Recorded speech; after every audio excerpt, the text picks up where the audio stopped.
Do you sometimes have a hard time listening to your teenager practicing in the other room? They're making mistakes, they're slopping through, maybe they're not really focused the way that you think they should be.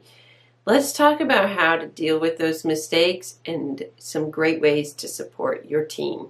This is Adventures in Suzuki Parenting.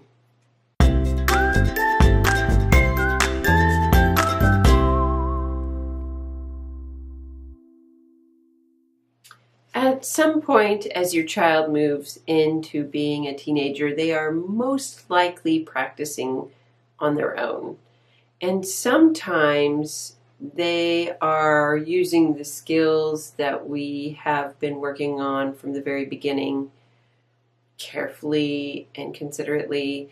But sometimes they're having days where they're a little more distracted or not really going back and working through things, skipping over things, and not really playing to their best ability. And it's hard to know as a parent kind of what to do in those moments. You hear it outside and you kind of want to knock on the door or peek in and say, oh, maybe you should make a practice spot out of that, or maybe that needs to be a little more in tune. But your teen may balk at that and not want to hear that, and it may create a lot of conflict. The majority of teens are trying to kind of create space for their future adulthood, and by separating more and more from their parents, and a lot of times practice is one of these areas where we see that happen.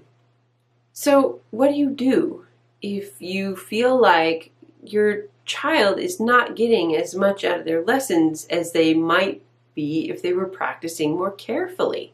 First thing to remember is to let teens make mistakes, especially with something like practice that isn't going to necessarily be a big mistake. They need to learn along the way what is going to work well and what is not. We've given them the tools. They know how to practice, but they now have to take those tools and implement them themselves.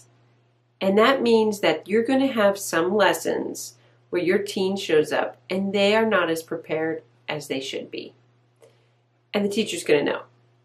And it's not going to be the lesson that you were hoping for your child. And that is okay. They need to learn that that isn't going to work. They need to learn that when they come to those lessons, they're going to end up practicing in the lesson.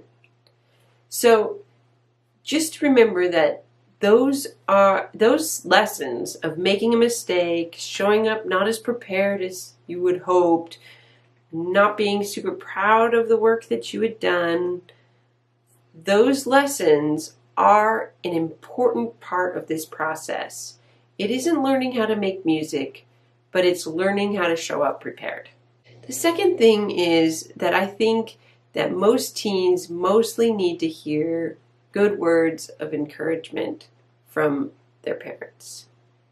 I think it's still important that it is very specific. The general, that sounds good, honey, is not as good as, I noticed you worked really hard on this and it's really starting to sound better there. They'll see through the general kind of not genuine compliment, and you may be trying to do something nice and you might get an eye roll back. So instead of making it general, keep that focus that you set up when they were young by giving really specific praise. They don't really need to know what's not going well. Even if they're not practicing carefully, they know when things are not going well and when things are going well. And they're going to get that feedback from their teacher in their lesson. So you don't need to spend a lot of time letting them know how to practice. The third thing is that if you want to kind of approach some of those mistakes, it's good to set up a time where you and your team really can just go over it together. Sit down.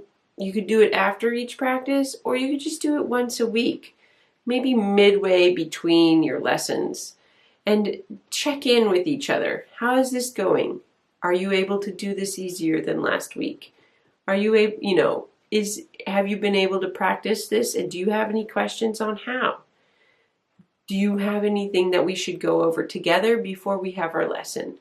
Those kinds of questions. I would keep it as neutral as possible and ask a lot of questions so that they're getting a chance to have control over what they're doing. They really need a sense of ownership, and at this point, they should have that fairly well established, and that ownership will drive them further than anything else that they're going to be getting as far as like practice tips. I hope this is helpful and maybe brings some more peace and enjoyment into your practice with your team. It's a really exciting time for them to learn so much about how they are going to approach learning and lessons in their future as adults. Thank you so much for joining me today. Don't forget to hit like and subscribe so that you get tips every week. Happy practicing.